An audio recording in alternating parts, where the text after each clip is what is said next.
1 April 2026 पासून online फसवणुकीवर मोठा चाप.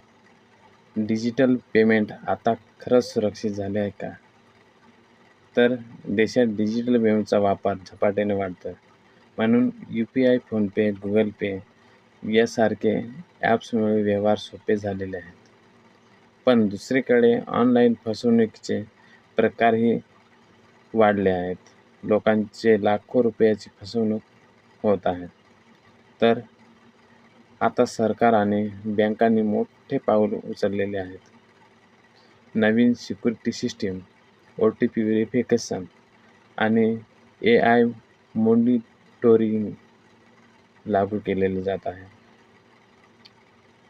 यामुळे संशयास्पद व्यवहार लगेच ओळखला जातोय आणि अनेक फसवणुकीवर आधीच थांबवले जातात. तरी सावध राहा खूप गरजेचं आहे, कारण OTP, पिन किंवा पर्सनल माहिती कोणालाही देऊ नका. डिजिटल पेमेंट सुरक्षित आहे, पण तुमची काळजीही तितकीच महत्त्वाची आहे. तुम्हाला काय वाटते? हा व्हिडिओ आवडला असेल तर आपल्या चॅनलला फॉलो करा आणि सबस्क्राईब करा.